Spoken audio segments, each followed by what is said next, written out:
अपने इस वीडियो में हम बात करने वाले हैं एलएलबी 3 इयर्स के कट ऑफ को लेकर के। और सबसे पहले बात कर लेते हैं जनरल की कट ऑफ को लेकर के। तो जितने भी लोगों से मेरी बात हुई एग्ज़ाम के बाद, एग्ज़ाम के समय, उसमें से जो मुझे मैक्सिमम जो लोग मिले जिनके मैक्सिमम सवाल सही हुए थे, वो मुझे 82 से लेकर के 78 तक वाले लोग मिले।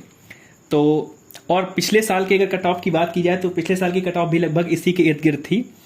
160 से थोड़ा सा ऊपर, और 160 एक सेफ जोन माना जा सकता था। तो जनरल की कट ऑफ जो है वो इस बार 160 टू 150 हम मान सकते हैं। मीन्स यदि आप जनरल कैंडिडेट हैं और आपके 80 से लेकर के 75 के करीब सवाल सही हैं, तो आपकी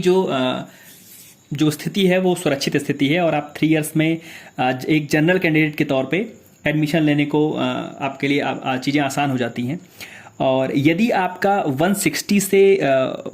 से भी ऊपर है, 160 से भी आप ऊपर यदि आपका नंबर है, तो फिर चीज़ें काफ़ी बढ़िया हो जाती हैं। मतलब 160 के प्लस अगर आप हो तो आप, मैं कहूँगा, सेफेस्ट जोन में हो, द सेफेस्ट जोन में हो।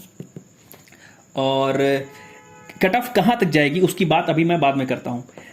और उसके जनरल के बाद अगर हम बात कर लें, ओबीसी की बात कर लें, ओबीसी कैटेगरी की बात कर लें अगर, तो ओबीसी कैटेगरी में जिन लोगों से बात हुई और जो पुरानी कट ऑफ है उसको उसके अध्ययन के बाद ये लगता है कि 70 टू 65 सवाल, मीन्स 140 से लेकर के 130 नंबर आपके यदि हैं, 140 टू 130 यदि आपके हैं और आप ओबीसी कैटेगरी के हैं, तो आप काफ़ी सेफ जोन में हैं, बढ़िया है। और अगर 70 के ऊपर आपके सवाल सही हैं और आप ओबीसी कैटेगरी में हैं, तो मैं वही कहूँगा जो अब मैंने जनरल्स के लिए बात कही कि आप बहुत ही सुरक्षित हैं, बहुत ही सेफ जोन में हैं। ओबीसी कैटेगरी की ये बात हो गई। और ओबीसी कैटेगरी के बाद अगर हम बात करें एससी कैटेगरी की, तो एससी कैटेगरी में 60 से लेकर के 55 सवाल, यानी कि आपका जो टोटल नंबर है वो 120 से 110 के करीब होना चाहिए। और यदि आप 120 से प्लस हैं और आप एससी कैटेगरी के हैं, तो फिर आपकी जो स्थिति है वो काफ़ी मजबूत है, आप काफ़ी सेफ जोन में हैं। और इसी के साथ साथ हम बात कर लें ईडब्ल्यूएस की। ईडब्ल्यूएस की यदि हम बात करें तो ईडब्ल्यूएस में 70 से 65 सवालों के बीच में आपका कट ऑफ, आपका जो सही सवालों की संख्या है वो ईडब्ल्यूएस की बात करें तो 70 से 65 सही सवाल आपके होने चाहिए। मीन्स आपके लगभग 140 नंबर होने चाहिए। और यदि आपके 140 से ऊपर हैं और आपके पास ईडब्ल्यूएस का सर्टिफिकेट भी आपने वेरीफाई भी करा लिया है, तो आप काफ़ी सुरक्षित स्थिति में हैं। तो जो पुराने वर्ष की कट ऑफ है और इस वर्ष जिन लोगों से बातचीत हुई और सवाल कितने कठिन हैं, सवाल कैसे आए थे, उन सब चीज़ों को लेकर के जितने भी लोगों से मेरी बात हुई, उसके बाद मैं ये चीज़ कह सकता हूँ कि 160 से प्लस जनरल है तो वो सेफ़ है, बिल्कुल सेफ़ है। 160 से लेकर के 150 के बीच में आपको रहना ही रहना है। मैं ये बात अभी फर्स्ट लिस्ट की कर रहा हूँ, मैं ये कट ऑफ कितनी नीचे जाती है मैं उसकी बात अभी नहीं कर रहा हूँ। ओबीसी कैटेगरी की बात करें तो 70 से 65 सवाल यदि आपके सही हैं, अगर आप 70 से ऊपर हैं तो आप बहुत ही सुरक्षित हैं। स्वागत है आप सभी का, ढेर सारी शुभकामनाएं अभी से मैं आपको दे दूं, बधाई दे दूं। और 70 से 65 के बीच में यदि आप ओबीसी कैटेगरी में हैं, 140 से 130 के बीच में स्टैंड करते हैं, तो आप सुरक्षित हैं। और 70 से प्लस है आपका सही सवालों की संख्या, तो आप बहुत ही बढ़िया प्रदर्शन रहा है आपका। शेड्यूल कास्ट कैटेगरी की अगर बात करें तो आपको कम से कम 60 से 55 सवाल सही करने थे, और लगभग 120 से 110 के बीच में आपको रहना था। 120 से 110 के बीच में रहना था, और 60 से 55 सवाल आपके लगभग आपको सही करने थे। ईडब्ल्यूएस की अगर बात कर लें तो 70 से 65 सवाल आपके सही करने थे, और लगभग 140 नंबर आपका ये जो कट ऑफ थी वो रहनी थी। बात अगर गर्ल्स की कर लें तो गर्ल्स को चूँकि 5% का वेटेज मिलता है, गर्ल्स का जो है वो 5% का वेटेज है। तो जिस भी कैटेगरी की आप हैं, चाहे जनरल की हैं, चाहे ओबीसी की हैं, एससी कैटेगरी की हैं या ईडब्ल्यूएस में हैं, तो आप अपने नंबरों में से ये 5% को घटा सकती हैं, या आपके जो आपका नंबर आप पाए होंगे उसमें आप 5% को उन चीज़ों को ऐड कर सकती हैं। अब जो दूसरा सवाल है कि ये कट ऑफ कहाँ तक जानी है, तो अगर हम देखें ऐसे तो जो जनरल कैटेगरी है उसके लिए 160 सीट्स हैं, 160 सीट्स हैं जनरल कैटेगरी की।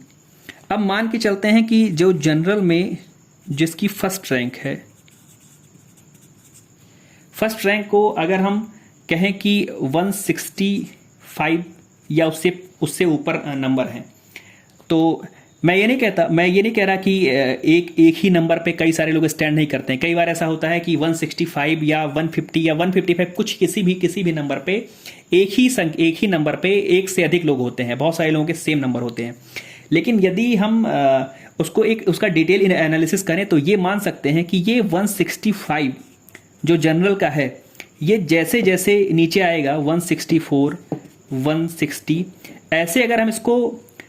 एक से लेकर के और नीचे 160 सीट्स तक लाएंगे, एक से लेकर के 160 सीट्स तक लाएंगे, तो जो ये गैप है, ये जो गैप है 165 से शुरू होकर के और लगभग 140 तक आ जाता है। ये जो 165 से लेकर के 140 तक आने की जो मैंने बात कही है, इस पे एक चीज़ और लागू होती है कि कितने लोग हैं जिनके सेम नंबर्स हैं। मैं एक बार दोबारा से समझाने का प्रयास करूं, मैं क्या कहना चाहता हूं कि जनरल की 160 सीट्स हैं और जनरल में जिसकी पहली रैंक आई है उसका 165 प्लस है। उसका जब 165 प्लस होगा तो जो दूसरी रैंक है, जो तीसरी रैंक है, जो चौथी रैंक है, ऐसे अगर हम एक एक नंबर घटाते चलें या उसमें से हम 5 लोगों पर एक एक नंबर घटाते चलें, तो भी लगभग आप 140 तक जो भी लोग हैं जनरल में, जो भी 140 तक हैं, उनको हम ये मान सकते हैं कि पहली लिस्ट में, और पहली लिस्ट में नहीं तो सेकंड लिस्ट में उनका एडमिशन होना संभव है। उनकी संभावना है कि जो प्रोविजनल जो लिस्ट आएगी या जो फाइनल फर्स्ट लिस्ट आएगी उसकी अगर पहली लिस्ट में वो नहीं आ पाते हैं तो कम से कम सेकंड लिस्ट में तो वो आएंगे ही आएंगे। क्योंकि 165 या इसको 170 भी अगर हम रख लें, 170 भी इसको हम मान के चलें, तो 170 से जब ये नीचे 160 लोगों तक आएगी गिरते हुए रैंक, तो वो जाहिर सी बात है कि वो हर दूसरे तीसरे कैंडिडेट के बाद, अगर काफ़ी लोगों को सेम नंबर मिला होगा तो भी हर दूसरे तीसरे कैंडिडेट के बाद कम से कुछ ना कुछ गिरेगी। जैसे कि एग्जांपल ले लें तो अभी जो रिजल्ट आया LLB ऑनर्स का, खैर ऐसी दो चीज़ों की तुलना नहीं करनी चाहिए लेकिन हम एग्जांपल ले सकते हैं। उसमें शुरुआत में 162, फिर उसके बाद 158, फिर उसके बाद 156, ऐसे करके फर्स्ट सेकंड थर्ड ऐसे नंबर है। मतलब कि गिरावट दर्ज एक की जाती है, उसमें अंकों में उनकी गिरावट दर्ज की जाती है। तो आपके बहुत सारे जो सवाल हैं उन सवालों को यहाँ पर मैं विराम दूंगा और मैं एक चीज़ कहूँगा कि यदि आप जनरल कैंडिडेट हैं और आपका जो नंबर है वो 165 से लेकर के 165 का लेकर के 140, 135 तक है, तो आपका एडमिशन पहली लिस्ट में या पहली लिस्ट नहीं तो दूसरी लिस्ट में होना सुनिश्चित है। आपका एडमिशन हो जाएगा। सीटों के खाली रहने पर ये काफ़ी चीज़ें डिपेंड करेंगी और दूसरी चीज़ें डिपेंड करेगा कि कितने लोगों के सेम नंबर हैं, क्योंकि कट ऑफ उसी हिसाब से नीचे आएगी, उसी हिसाब से गिरेगी। दूसरी बात अगर हम करें ओबीसी की, तो ओबीसी की कट ऑफ जैसे मैंने बताया कि 140 के आसपास, 140 के आसपास रहने की उम्मीद है ओबीसी के कट ऑफ। अब ओबीसी की कट ऑफ की अगर हम बात कर रहे हैं तो ये भी देखना ज़रूरी है कि जो ओबीसी की टोटल सीटें हैं, वो ओबीसी की टोटल सीटें हैं 86 सीट्स हैं और 140 हम लोग कट ऑफ मान के चल रहे हैं, क्योंकि पिछले बार लगभग इतने पे एडमिशन हो गया था। कट ऑफ 140 मान के चल रहे हैं, 86 सीटें हैं। अब अगर 140 ओबीसी फर्स्ट को मिलती है, 140 या 145 के करीब ओबीसी फर्स्ट रैंक का आता है, तो सेकेंड रैंक थर्ड रैंक तक जाते जाते ये 145 से जोड़ते हैं तो 140, 138 और ये जो कट ऑफ है ये चली जाती है 120 तक। मतलब ओबीसी का जो 86th एलिजिबल कैंडिडेट होगा उसकी बात अगर करें तो ये जो ओबीसी की जो पहली रैंक वाला लड़का है, पहले रैंक पे जो भी है, उसका अगर 140 या 145 से चीज़ शुरू होती है, तो ये रैंक जब ओबीसी फर्स्ट कैंडिडेट से लेकर के ओबीसी 86 तक गिरेगी, मीन्स नीचे आएगी, तो जाहिर सी बात है उसमें कुछ ना कुछ गिरावट दर्ज की जाएगी। और ये गिरावट 140 से शुरू होकर के 86 बार, अगर मैं कह रहा हूँ कि बीच में काफ़ी सारे लोगों के नंबर सेम हो जा रहे हैं, तो भी ये कट ऑफ नीचे आते 120 तक तो कम से कम पिछली बार आई है। तो बहुत उम्मीद है कि यदि आप ओबीसी के कैंडिडेट हैं, ओबीसी कैटेगरी में हैं, और ओबीसी कैटेगरी में आप 140 से प्लस लाए हैं, तो आपका बिल्कुल मैं कहूँगा स्वागत है, आपका सुनिश्चित है आपका प्रवेश। और मैं कहूँगा कि मैं ये भी साथ में कह रहा हूँ कि 140 के साथ जिन लोगों के सवाल हैं ओबीसी में कि मेरे 130 आ रहे हैं, मेरे 135 आ रहे हैं, मेरे 150 आ रहे हैं, या मेरे 110 आ रहे हैं, 120 आ रहे हैं, तो मैं कहूँगा कि 140 से लेकर के और 120 और 115 तक जो भी लोग ओबीसी कैंडिडेट हैं वो आप काफ़ी सेफ जोन में हैं। और जब पहली लिस्ट आएगी तो हो सकता है पहली लिस्ट में ये 140 से शुरू होकर के 130 135 तक आपका कुछ लोगों का नाम रहे, और सीटें जब खाली रह करके जब दोबारा से एक बार काउंसलिंग होगी तो उम्मीद है कि ये कट ऑफ 120 तक या 120 से भी थोड़ी नीचे जाने की उम्मीद है, क्योंकि पिछली बार इतने अंकों पर लोगों का प्रवेश हुआ है। अभी बात कर लेते हैं शेड्यूल कास्ट कैटेगरी की। शेड्यूल कास्ट कैटेगरी में लोगों के सवाल हैं कि मेरे इतने नंबर हैं तो मेरा कितना हो सकता है, मेरे पास क्या है। तो अगर हम बात करें शेड्यूल कास्ट की, तो शेड्यूल कास्ट के लिए जो टोटल निर्धारित सीटें हैं वो हैं 67। और हमने जैसे अभी बताया कि जो शेड्यूल कास्ट की जो कट ऑफ है वो आपके 60 से 55 सवाल सही होने चाहिए, और लगभग 120 से आपके 110 नंबरों का सही होना ज़रूरी है। अब अगर हम बात करें कि शेड्यूल कास्ट में जिसकी फर्स्ट रैंक है उसको अगर हम 120 मान लें, 120 नंबर मान लें कि उसका शेड्यूल कास्ट में जिसकी फर्स्ट रैंक है उसका 120 के करीब नंबर है, तो इस 120 को जब नीचे हम लाएंगे 1 से लेकर के और 67 तक, तो ये 100 नंबरों तक चली जाती है कट ऑफ। मेरा कहने का मतलब फिर वही है जो मैंने जनरल ओबीसी के लिए फॉर्मूला बताया कि शेड्यूल कास्ट में जिसकी फर्स्ट रैंक है उसको 120 अगर मिल रहा है तो ये जितनी बार गिरेगी, मैं नहीं कह रहा हूँ कि ये 67 टाइम्स नीचे आएगी, मैं नहीं कह रहा हूँ, लेकिन अगर ये इसको अगर इसका आधा रख लें तो 33 बार भी अगर ये नीचे आई और एक नंबर नीचे आई, तो इसमें से आप इतने नंबर घटा सकते हैं, बहुत आसानी से घटा सकते हैं। तो ये जो शेड्यूल कास्ट की जो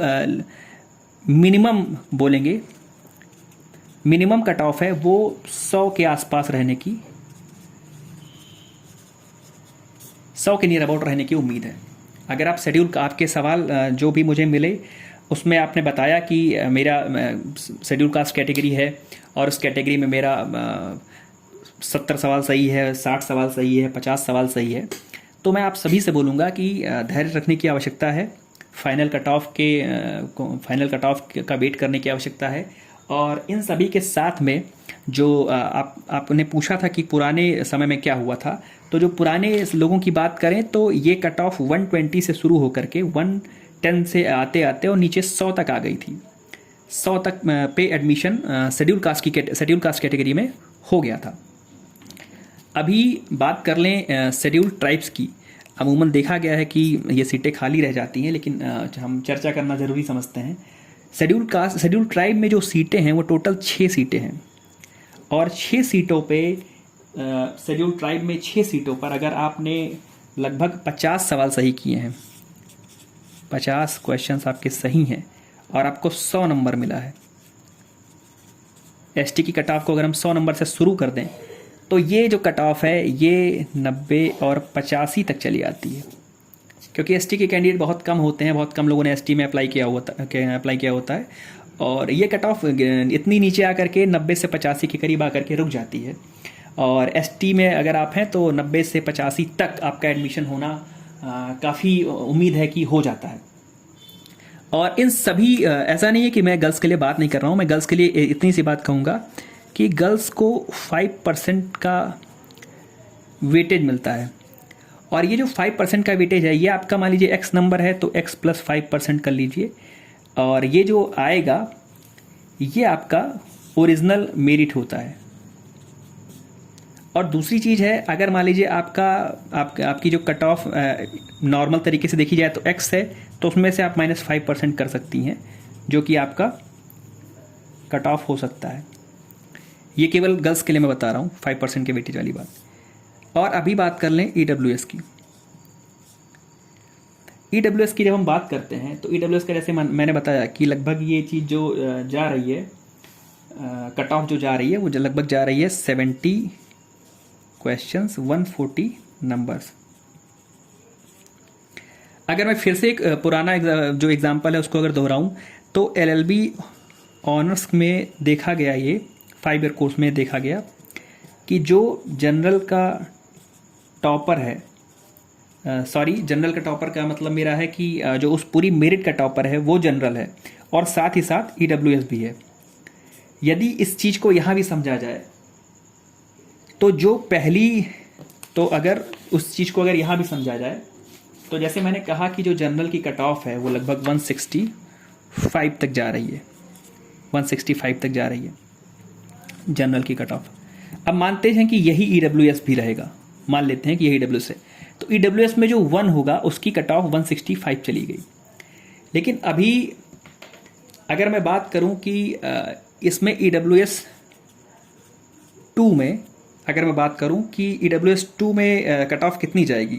तो जैसा कि उसमें देखा गया है कि BA-LLB वाले में देखा गया है कि वो जो पहले नंबर का कैंडिडेट है और जो दूसरे नंबर का कैंडिडेट है उसके अंकों में काफ़ी अंतर है। काफ़ी अंतर मतलब कि अगर यहाँ पे हम देख सकते हैं,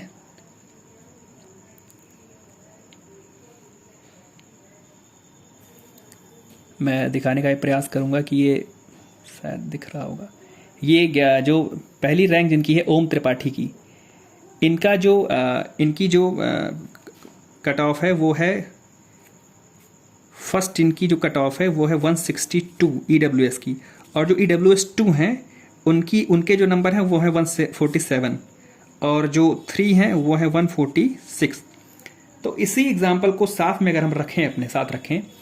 और इसी फॉर्मूले को LLB 3 ईयर्स में अगर दोहरा दें तो EWS फर्स्ट की रैंक जो है वो जनरल होने की वजह से और EWS 7 होने की वजह से भले ऊपर चली जाए, लेकिन ये जैसे जैसे नीचे आएगी, और इसको नीचे आना है कितनी बार, चूंकि EWS की जो सीट्स हैं 32, और 32 सीट्स पे अगर ये 165 से 32 टाइम्स नीचे आ गया, 32 टाइम्स नीचे आ गया, तो कम से कम ये जो कट ऑफ है ये 130 to 120 तक जाने की उम्मीद है। तो EWS में अगर आपके पास EWS सर्टिफिकेट है और आपका लगभग 120 के करीब भी नंबर है तो फर्स्ट लिस्ट में ही उम्मीद है, या फर्स्ट लिस्ट में नहीं तो आप सेकंड लिस्ट में श्योर है आपका। तो ये जो बात मैंने करी, एक बार मैं फिर से उन चीज़ों को मैं दोहरा दूं कि 3 ईयर्स में जब हम बात करते हैं तो जनरल की कट ऑफ अगर शुरुआती बात करें 160, और 160 से आप जितने भी ऊपर रहेंगे, 160 से आप जितने भी ऊपर रहेंगे उतना आप सेफ जोन में जाते जाएंगे, उतना आपका प्रवेश सुनिश्चित होता जाएगा। 160 से 150 नॉर्मल कट ऑफ की मैं बात कर रहा हूँ, जिसका बहुत उम्मीद है कि पहली लिस्ट में इतना अगर आपका इतने नंबर हैं और यदि आप जनरल कैंडिडेट हैं और आपने लगभग 80 से 75 सवाल आपने सही किए हैं, आंसर की आपने मिला ही ली होगी अपने नंबर, तो अगर आपने 80 से 75 सवाल सही किए हैं, 160 से 150 के बीच आप स्टैंड कर रहे हैं, जनरल कैंडिडेट हैं, तो LLB 3 ईयर्स पाठ्यक्रम में आपकी सीट्स में से आपकी एक सीट तय हो चुकी है, और 160 के प्लस आप हैं तो आपकी सीट बिल्कुल तय है। यही चीज़ अगर OBC कैटेगरी की बात कर लें तो अगर आपने 70 से 65 सही सवाल किए हैं तो आप सुरक्षित हैं। 140 से 130 के बीच में यदि आप हैं OBC कैटेगरी में हैं तो आप सुरक्षित हैं, और अगर आप 70 प्लस हैं OBC कैटेगरी में, 70 प्लस आपने सही किया है तो 70 प्लस का मतलब यह है कि आप बहुत ही मजबूत स्थिति में हैं। शेड्यूल कास्ट कैटेगरी की अगर बात कर लें तो 60 से 55 सवाल अगर आपने सही किए हैं, 120 से ज़्यादा नंबर आपके हैं, 60 से ज़्यादा सवाल आपने सही किए हैं और शेड्यूल कास्ट कैटेगरी में, तो आप बिल्कुल सुरक्षित स्थिति में हैं। लेकिन यदि आप 120 से लेकर के 110 के बीच में भी खड़े हो रहे हैं तो भी आप काफ़ी आपका ठीक है। ईडब्ल्यूएस की बात कर लें तो ईडब्ल्यूएस के लिए जो नॉर्मल कट ऑफ की अगर मैंने बात की तो 70 to 65 सवाल आपके सही होने चाहिए, लगभग 140 नंबरों के करीब आपको होना चाहिए। और ईडब्ल्यूएस में अगर आप हैं और 70 से ऊपर हैं या 65 से ऊपर हैं तो आप बहुत ही सुरक्षित स्थिति में हैं। यही चीज़ अगर हम बात कर लें कट ऑफ की बात कर लें तो जनरल में यही जो कट ऑफ है ये 165 से शुरू होकर के गिरते गिरते ये जो कट ऑफ है ये आ जाती है 140 तक। यदि आप जनरल कैंडिडेट हैं और आपने लगभग आपके 140 तक सवाल सही हैं, 165 नहीं है, 150 155 तक सवाल सही हैं, तो भी आप लगभग सुरक्षित स्थिति में हैं। फर्स्ट लिस्ट में अगर आप नहीं हो पा रहे हैं तो निराश होने की आवश्यकता नहीं है। सेकंड लिस्ट में आपको काफ़ी उम्मीद है कि मिल जाए, क्योंकि एलएलबी ऑनर्स में ये चीज़ ऐसे ही घटी है और लास्ट ईयर में भी ये चीज़ें ऐसे घटी हैं, नीचे ये चीज़ डिक्रीज़ हुई है। ओबीसी की अगर हम बात कर लें तो ओबीसी में अगर आप 140 के आसपास हैं, खड़े होते हैं 140 में आपके नंबर हैं, और चूंकि 86 सीट्स हैं और 86 सीट्स में अगर पहले से लेकर के 86 तक एक एक नंबर भी घटाएं या 86 को आधा करके 43 बार भी घटा लें तो भी लगभग 120 के करीब यदि आपके नंबर हैं ओबीसी में, यदि आपके 120 के करीब नंबर हैं तो आप सुरक्षित मान सकते हैं अपने आप को, क्योंकि पिछले वर्षों में ये इतने रैंक पर इतना ये चीज़ हुई है। शेड्यूल कास्ट की अगर बात कर लें, शेड्यूल कास्ट में यदि आपने चूँकि 67 सीटें हैं और 120 से लेकर के 110 मैंने बताया कि यहाँ से अप्रॉक्सीमेट चीज़ें शुरू होंगी, रैंक आपकी कट ऑफ आपकी शुरू होगी। और शेड्यूल कास्ट में अगर फर्स्ट में 120 नंबर फर्स्ट में मिलता है, फर्स्ट रैंक वाले को मिलता है, तो 67 तक आते आते 67वीं रैंक तक आते आते ये चीज़ 100 या 100 के आसपास नियर अबाउट अगर आप हैं तो हो जाएगा, क्योंकि अगर हम 67 टाइम्स भी ना घटाएं, 33 टाइम्स घटाएं तो भी ये चीज़ करीबन 100 के करीब आ जाती है। एसटीज़ की बात करें तो एसटीज में आपको 50 सवाल और 100 नंबरों की मैंने बात करी, 6 सीटें हैं मात्र, तो ये ज़्यादा नहीं घटेगी। और एसटी की जो सीटें अक्सर खाली भी रह जाती हैं, तो मैं मान के चलता हूँ कि 90 से लेकर के 85 अगर आप एसटी में हैं तो आप सुरक्षित हैं, आपको चिंतित होने की आवश्यकता नहीं है। गर्ल्स की मैं विशेष रूप से बात बता दूं कि 5% का आपको वेटेज है, आपको जितने भी नंबर मिल रहे हैं आप उसमें 55% जोड़ लीजिए, वो आपकी टोटल मेरिट होगी। आप जैसा मैंने पिछले उसमें बताया कि आप उसमें से आप, और अगर बात करें कट ऑफ की बात करें तो कट ऑफ की बात करें तो आपकी जो मेरिट जो सवाल आपके बन रहे हैं उसमें नॉर्मल जो जिस कैटेगरी की हैं उस कैटेगरी के जो लड़के हैं उस कैटेगरी के लड़कों से आप अपना 5% घटा करके अपना ये चीज़ निकाल सकती हैं कि आपका कट ऑफ कितना लगभग जा रहा है। और ईडब्ल्यूएस पे भी वही चीज़ मैं बता रहा हूँ, ईडब्ल्यूएस में अगर आपने 70 सवाल सही किए हैं और लगभग आपके 140 नंबर हैं तो आप काफ़ी सुरक्षित स्थिति में हैं, क्योंकि एलएलबी ऑनर्स की तरह अगर हमने बताया कि ईडब्ल्यूएस की टोटल जो सीटें हैं वो है 32 और 32 सीटों में अगर आप पहली जो रैंक है वो चूँकि जनरल, अगर जनरल की मान लीजिए फर्स्ट रैंक रहती है तो ईडब्ल्यूएस और जनरल के साथ वो ईडब्ल्यूएस भी है, तो ये जो रैंक है वो वहीं से उस जनरल और ईडब्ल्यूएस की सेम होने की वजह से ये जो रैंक है ये वहीं से निर्धारित हो जाती है। लेकिन ये रैंक जब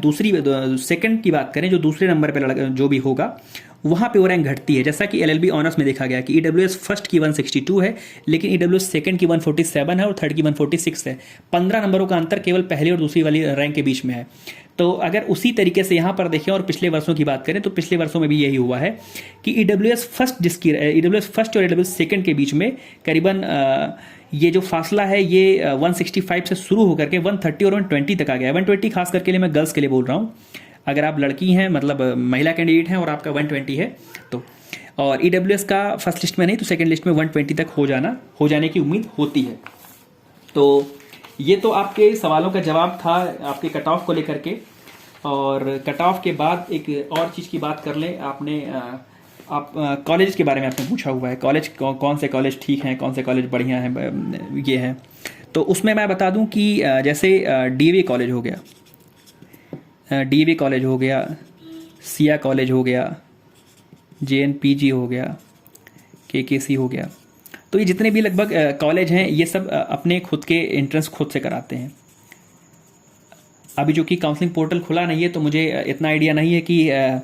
क्या ये सारे उसमें ऑप्शंस में होंगे, लेकिन जहाँ तक मुझे जानकारी है इन सारे कॉलेजों में जो प्रवेश की प्रक्रिया है ये अपने आप में ऑटोनॉमस तरीके के कॉलेज हैं, तो ये अपना एंट्रेंस खुद से कराते हैं और इन जगहों पर एडमिशन की प्रक्रिया या तो शुरू हो चुकी है या तो कई जगहों पर कट ऑफ वगैरह मेरिट वगैरह आ चुकी है। तो यदि थोड़ा सा अपनी रैंक का आपको आइडिया हो चुका हो, यदि आपको आपने आंसर की से अपने आप को चेक कर लिया हो और आप पाते हैं कि आप जितना मैंने बताया है, जैसे आप EWS कैंडिडेट हैं, तो मैं ये नहीं कह रहा कि मेरी बात पे ही केवल अमल में ला करके आप अपना अगला कदम उठा लीजिए, लेकिन मैं कहूँगा वेट कर लीजिए अभी आप थोड़ा सा फाइनल कट ऑफ आने की, क्योंकि आज LLM का इंटरव्यू खत्म हो चुका है और LLM का इंटरव्यू खत्म होने के साथ साथ PG की प्रवेश प्रक्रिया भी खत्म हो चुकी है और बहुत उम्मीद है कि इस महीने के अंत तक ही आपका रिजल्ट डिक्लेयर कर दिया जाए और 1 अक्टूबर से या 2 अक्टूबर से आपकी काउंसलिंग भी शुरू कर दी जाए, प्रॉपर काउंसलिंग आपकी शुरू हो जाए। तो यदि आप बहुत सारे लोगों के सवाल हैं, उनको मैं व्यक्तिगत एक मैं राय दूंगा कि यदि आप जनरल कैंडिडेट हैं, मान लीजिए आप जनरल कैंडिडेट हैं और आपका जैसा मैंने बताया कि 165 से शुरू होकर के और ये 140 तक आता है, लेकिन अगर मैं कह रहा हूँ कि अगर आप जनरल कैंडिडेट हैं और आपके 100 नंबर हैं तो आप विश्वविद्यालय में प्रवेश के भरोसे मत बैठिए, क्योंकि जनरल में 100 नंबर पे होना मुझे लगता है बहुत मुश्किल होगा और मुझे लगता है संभव होगा। ओबीसी की बात कर लें तो ओबीसी में मैंने बोला कि 140 के आसपास अगर आप हैं और 140 से लेकर के मैं कह रहा हूँ 120 तक यदि आप हैं, तो 120 तक यदि आप हैं तो भी आपकी एक बार सेकंड लिस्ट में आपका एडमिशन होने की उम्मीद है। लेकिन आप अगर 120 से भी काफ़ी नीचे हैं, अगर आप ओबीसी में 70-80 नंबर पाकर वेट कर रहे हो तो ओबीसी के लिए बड़ा मुश्किल हो जाएगा। जैसे मैंने जनरल के लिए बताया वैसे मैं ओबीसी के लिए कह रहा हूँ कि यदि आप 70-80 या 60 नंबर पा करके बैठे हैं तो फिर कोई मतलब नहीं है, फिर आप विश्वविद्यालय की काउंसलिंग के भरोसे मत बैठिए, फिर आप किसी भी एफिलिएटेड कॉलेज में प्रवेश के लिए प्रयास करिए।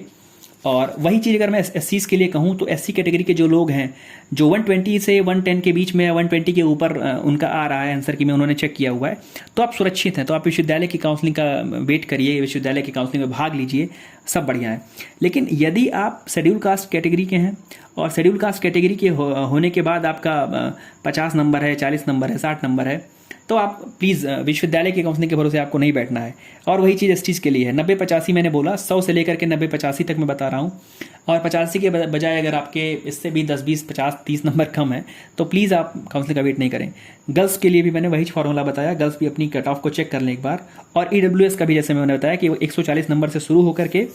और 120 EWS अगर आप हैं 120 के आसपास हैं, या मैं कह रहा हूँ 120 को भी 5 घटा दें तो 115 अगर आप हैं तो रुकिए। और यदि आप EWS में आपके मात्र 50 या 40 या 48 सवाल सही हैं तो आपके लिए थोड़ा मुश्किल होगा, क्योंकि सीटें जो आपकी हैं वो मात्र 32 हैं और 32 सीटों में बहुत सारे लोगों ने EWS कैटेगरी में अप्लाई किया हुआ है, बहुत सारे लोगों से बातचीत हुई है, तो बहुत, और मैं केवल EWS के लिए नहीं बता रहा हूँ कि बहुत लोगों से बातचीत हुई है, इन सारी कैटेगरीज में जनरल में, OBC में, SC में, ST में बात नहीं किसी से हुई, लेकिन जनरल, OBC, SC में और EWS में बहुत सारे लोगों से बात हुई और उन्हीं लोगों के बताए हुए आंकड़ों पर, उन्हीं लोगों के बताए हुए चीज़ों पर मैंने अपनी ये कट ऑफ की बात करी है। और ये कट ऑफ की जो भी बात है ये पुराने जो आंकड़े थे उनको भी लेकर के मैंने इसमें जोड़ा हुआ है। तो मैं एक बार दोबारा से दोहरा दूं कि यदि आप इससे बाहर हैं, आपके इतने भी अंक नहीं आ रहे हैं, तो आप एक बार प्रयास करिए कि आप किसी विश्वविद्यालय के किसी संबद्ध किसी ऐसे कॉलेज में प्रवेश लीजिए जो कि आपके रूट पे हो, आपके लिए जाने में आसानी हो, आपके क्लास करने में आसानी हो। और जैसा मैंने बताया कि ये सारे कॉलेज जो हैं, चाहे वो DAV हो, चाहे सिया हो, JNPG हो, KKC हो, इन सारे कॉलेजों की जो प्रवेश प्रक्रिया है वो भी साथ में ही चल रही है। और मैं चाहूँगा कि अगर आप लखनऊ में हैं या लखनऊ से के आसपास हैं तो इन सारे कॉलेज में जा कर के DAV में, सिया में, JNPG में, KKC में, इसके अलावा भी, मैं ये नहीं कह रहा हूँ कि केवल इसी के, इसके अलावा बहुत सारे जुड़े हुए इससे कॉलेज, एफिलिएटेड कॉलेज और हैं। और चूँकि कॉलेजों की लिस्ट बहुत लंबी है तो उसको यहाँ पर सारे कॉलेजों के विषय में बताना बड़ा मुश्किल हो जाएगा। और मैंने पहले भी अपने वीडियोस में अपने नंबर दिए हुए हैं, यदि आपको व्यक्तिगत कोई ऐसी राय चाहिए, मशवरा चाहिए, तो मैं उसके लिए सदैव उपस्थित हूँ। लेकिन मैं एक चीज़ ये दोबारा से कहूँगा कि कल 25 तारीख है और 25 तारीख के पहले यदि आपकी कोई भी सब कैटेगरी है, और सब कैटेगरी की जब हम बात करते हैं तो यदि आप डिफेंस पर्सनल हैं, यदि आप आउटस्टैंडिंग स्पोर्ट्समैन हैं, और यदि आप यूनिवर्सिटी एम्प्लॉई हैं, या आपके पास BNCC का B सर्टिफिकेट है, अगर मैं यहाँ पे दिखा दूँ तो अगर आपके पास स्पोर्ट्समैन का सर्टिफिकेट है, एनसीसी है, आपके पास फ्रीडम फाइटर वाला कोटा है, डिफेंस पर्सनल वाला है, कॉलेज टीचर वाला है या यूनिवर्सिटी एम्प्लॉय वाला है, तो इस चीज़ को सब कैटेगरी के आपके कागज़ को 25 तारीख के पहले विश्वविद्यालय में ओल्ड कैंपस में आके CPMT बिल्डिंग के 2nd फ्लोर पे उसको वेरीफाई कराने की ज़रूरत है। अन्यथा वो चीज़ आपके लिए निष्प्रयोज्य होगा, वो नॉन प्रॉफिटेबल एसेट हो जाएगा आपके लिए, आपको उसका कोई लाभ नहीं मिलने वाला है क्योंकि आपने उसको समय से वेरीफाई नहीं कराया है। और दूसरी चीज़ ये है कि जो भी लोग यूजी से जुड़े हैं, LLB ऑनर्स से जुड़े हैं, अगर आपने ये शायद वीडियो देखा हो तो आप सभी लोग अपनी चॉइस लॉक कर लीजिए, अपनी सीट लॉक कर लीजिए और चॉइस फिल कर लीजिए। तो अभी की स्थिति यही है। अभी जो मैंने कट ऑफ बताई जनरल की, OBC की, SC की, ST की, AWS की, ये पुराने आंकड़ों को जोड़ करके और नई बातों को लेकर के ये अभी जो फिगर है वो यही है।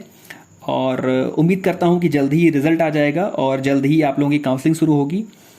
तो आप सभी अपने जो भी दस्तावेज हैं, अगर आपसे वेरीफाई करने के लिए कहा गया है तो वेरीफाई करा लीजिए। अगर वेरीफाई कराने के लिए नहीं कहा गया है अभी, तो आप अपने, जैसे कास्ट का वेरिफिकेशन अभी नहीं हो रहा है तो कास्ट सर्टिफिकेट को लेकर के परेशान नहीं होइएगा कि कास्ट सर्टिफिकेट का वेरिफिकेशन कब होगा। वो वेरिफिकेशन तभी होगा जब आपकी काउंसलिंग एक बार शुरू होगी। अभी आपसे केवल और केवल आपकी सब कैटेगरी के वेरिफिकेशन के लिए बुलाया जा रहा है आपको विश्वविद्यालय के ओल्ड कैंपस में। तो ढेर सारी शुभकामनाएं आप सभी को। और जैसे ही विश्वविद्यालय के द्वारा आपकी फाइनल कट ऑफ आती है या प्रोविजनल मेरिट लिस्ट आती है तो मैं तुरंत उपस्थित हो जाऊंगा आपके साथ। और तब तक के लिए जुड़े रहिए अधिवक्ता महोदय के साथ। धन्यवाद आप सभी को स्नेह देने के लिए। प्रणाम।